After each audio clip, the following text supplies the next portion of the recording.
There is a plant that grows through concrete. Pharmaceutical companies extract its compounds and sell them for $40 per bottle. Your neighbor pays $5,000 to kill it. In Japan, they eat it for breakfast. It contains more resveratrol than any other plant on Earth.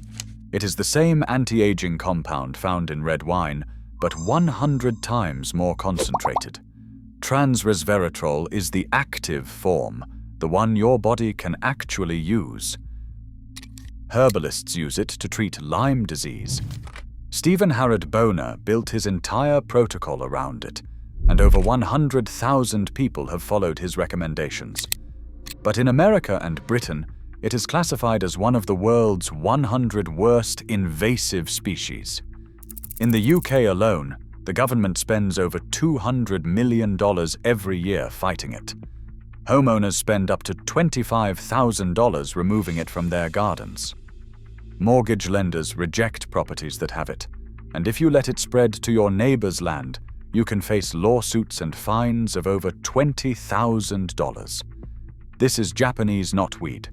In its homeland, they call it itadori, meaning take away pain. For thousands of years, it was food and medicine on volcanic slopes where nothing else would grow.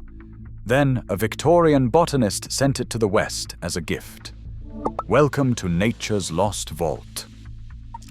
In 1850, Philipp Franz Balthasar von Siebold was a German physician working for the Dutch East India Company in Japan.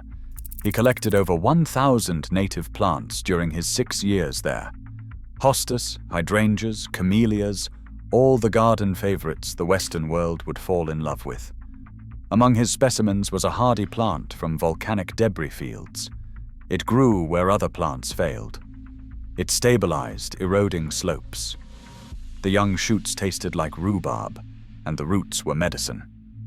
In Japanese and Chinese traditional medicine, Hujang treated skin infections, heart problems, and liver ailments. Von Siebold saw profit. He returned to Holland in 1830 and founded a commercial nursery. He marketed Japanese knotweed aggressively, asking 500 francs for a mother plant. For context, the same money bought 250 hydrangea plants. His catalogue promoted its vigor, its ornamental value, and its medicinal use. It praised its ability to protect young plantations from wind and sun. He even offered a 25% discount to botanical gardens to spread it faster. In 1850, von Siebold sent an unsolicited package to Kew Gardens in London containing 40 Chinese and Japanese plant varieties. Among them, Japanese knotweed. Kew distributed it. By 1854, commercial nurseries were selling it.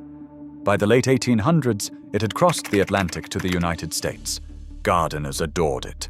They called it bamboo or fleece flower.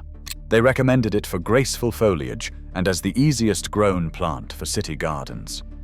Even famous landscapers included it in their planting lists. Railroad companies planted it along embankments to stabilize soil. Coal mining valleys used it to hold slopes, and farmers fed it to cattle. Von Siebold's catalogue listed its nature as inextirpable, impossible to destroy. He marketed this as a benefit. By 1900, Japanese knotweed had rooted itself in Western soil, from the backyards of England to the riverbanks of the Pacific Northwest. And then, they realized what they had done. The botanists kept changing its name: Fallopia japonica, Reinutria japonica, Polygonum cuspidatum, because they could not quite believe what they were seeing. The plant grows 4 inches per day, 8 inches in ideal conditions. It reaches 10 feet in height. The rhizomes spread 23 feet in all directions and 10 feet deep. One tiny fragment of rhizome, the size of a fingernail, regenerates into a full plant. It grows through asphalt, through concrete, through building foundations, walls, and floors. All Japanese knotweed in the West descends from a single female specimen, the one von Siebold brought back. Every plant is a clone, genetically identical. They do not produce seeds. They spread entirely through rhizome fragments. One broken piece thrown in a river, one contaminated load of soil dumped at a construction site, one tiny fragment in garden waste.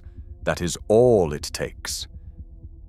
In its native habitat in Japan, China, and Korea, natural predators keep it in check.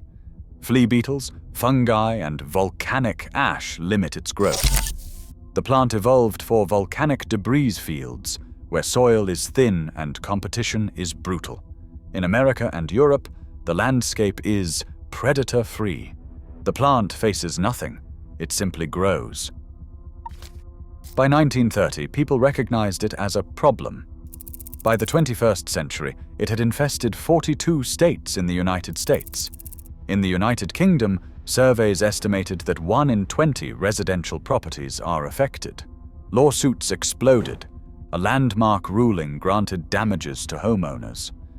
Now, property owners can claim massive settlements if knotweed encroaches from neighboring land.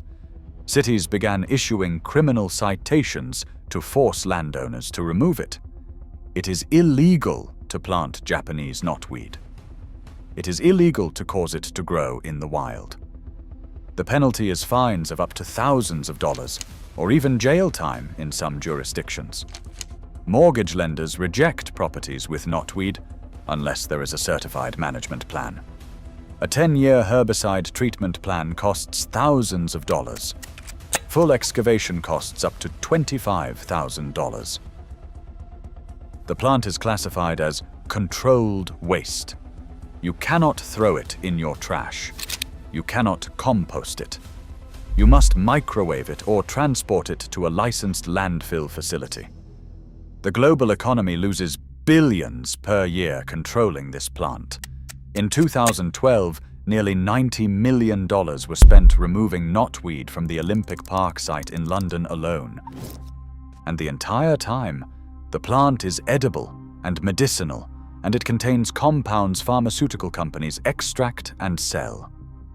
The young shoots taste like lemony rhubarb, slightly earthy and less acidic. Harvest them in early spring when they are 1 to 2 feet tall. The stems are hollow like bamboo, tender and crisp.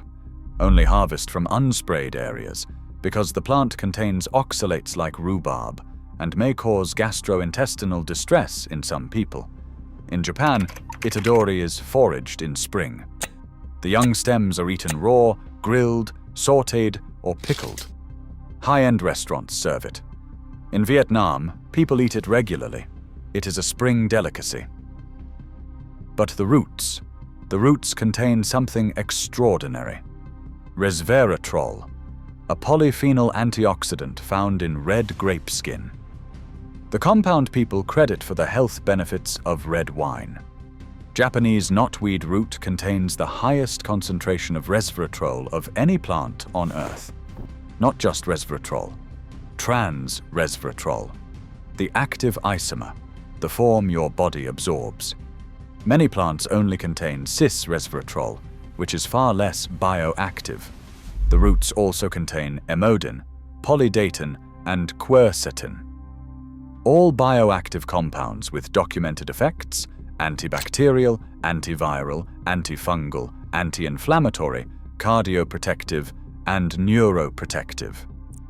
Studies show resveratrol affects all stages of carcinogenesis, initiation, promotion, and progression. Research on hypertensive rats showed it lowers blood pressure, and research on diabetic mice showed it lowers blood glucose. Stephen Harrod Boner, the American herbalist, developed a natural protocol for Lyme disease. The core of his protocol is Japanese knotweed. It kills Borrelia spirocatets, the bacteria that cause Lyme. It crosses the blood-brain barrier, it protects the nervous system, and it inhibits autoimmune processes. Boner's protocol has been used by over 100,000 patients. Pharmaceutical companies know this. They extract resveratrol from Japanese knotweed and sell it in capsules. $40 for a month's supply. But if you harvest the plant yourself, it is free. If you dig the roots, dry them, powder them, the resveratrol is yours. If this vault opened something for you, subscribe to Nature's Lost Vault and hit the bell. Every like and every share helps preserve this wisdom. The next vault opens soon.